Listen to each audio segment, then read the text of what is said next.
Today I'm going to be sharing with you my third collection of crochet modern granny squares. Hi, I'm Rosanna from Moara Crochet, and in today's video I am going to be sharing with you my newest release of crochet granny squares. This year I am on a mission to create 100 granny square flowers. I don't think I'm going to accomplish that, but it's worth a try. And today I'm going to be sharing with you my third collection of flowers. All my flowers are botanically inspired, as you can imagine, and they are all designed to interconnect. So if you have already bought one of my crochet granny squares from the first or second collection, any of the collections that come afterwards will interconnect with those collections. So this is going to be a collection which is evolving and growing. So let's get started with this new collection. Just before we get started, let me explain. All of these flowers are made with a 2.5mm crochet hook. They are all designed to be 10 by 10, so they're all interconnected, and they are all using sports weight yarn. Now if you wish, you can change your yarn, your color schemes. As long as your yarn matches to your hook, you will be fine. But what I have done with my gauge is I've given a gauge that will create a 10 by 10 square as a basis. So the first flower I want to share with you is this little tiny granny square. I love this granny square, and this has been one that's been in my head for so long, and I finally got the time to sit down and write it and create it for you. And this is my crochet Marigold. Now this granny square, I've created it all within one granny square, and she is full of texture, she's full of fun. I really enjoy looking at these crochet colors. I've got oranges in 3 different tones, all interconnected with a little sun yellow to create this marigold motif. Now, as per usual, all of my crochet patterns are not beginner friendly. I am sorry, but I am the one who wants to push you to that next level and get your crochet skills up one little notch. All of these patterns are going to include a little bit of a more advanced technique.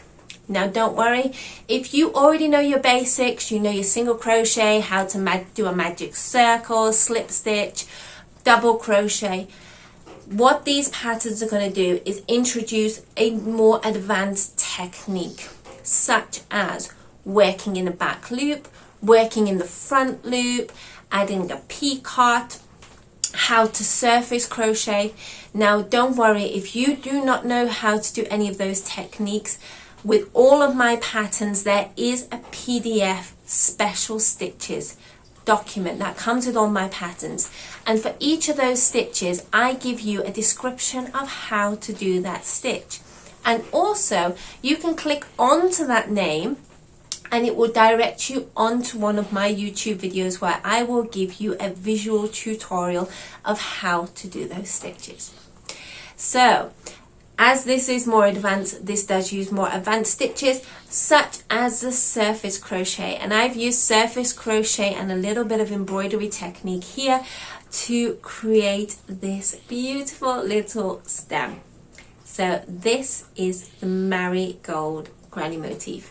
And I will be putting a link down below to all of these patterns where you can buy them from my Etsy, my Ravelry, my website, and if you would like the whole collection, there will be a discount.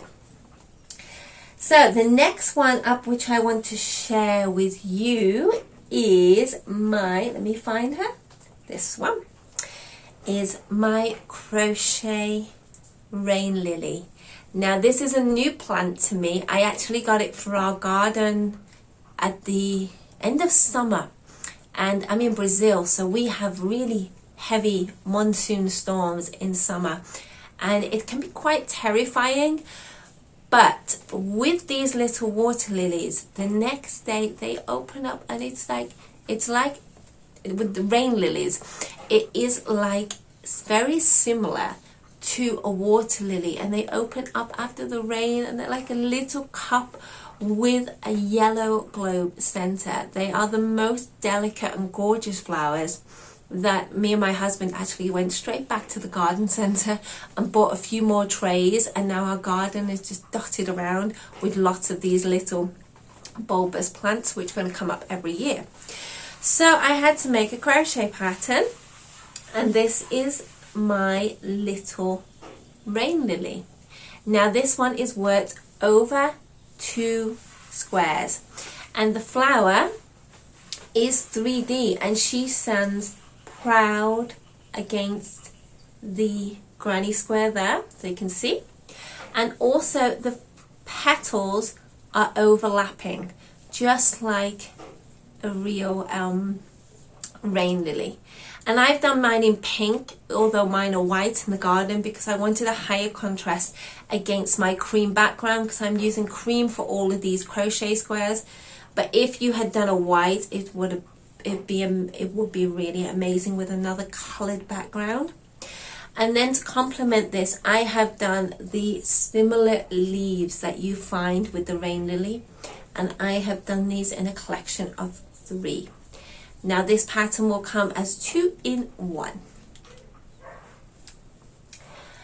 The third pattern in collection 3 is inspired by a tropical foliage plant, which is actually called Oxalis.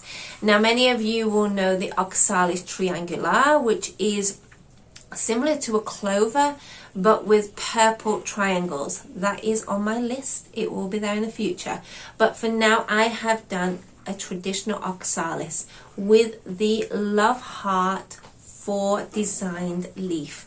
And for this one I have created the leaf motif, and then I've done more of a lace design similar to what I've done with some of my other granny squares, which is more open, and then circled this off to create a crochet granny square. So this I think is really cute. It almost looks like a what do you call it, a clover, but this would be the magical 4-leaf clover. So this is the newest foliage modern granny square. And finally, for this new collection, I have created one of my favorite flowers, which I have not done last year, which I was a bit upset about, but I've managed to get it out this year, which is the cone flower.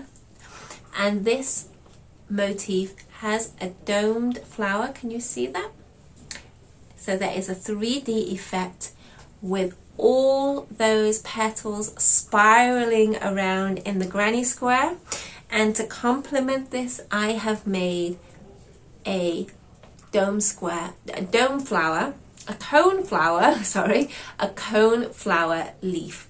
And those leaves are inspired by the traditional leaves that go with the cone flower, and that will go as a matching set.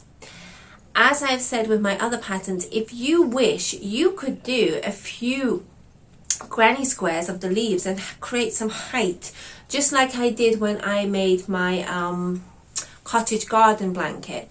Instead of just having everything at the same height, which is not like a real garden, a garden has lots of heights and depth into it. I created flowers where I had a few granny squares of just the stems, and then I added the flower.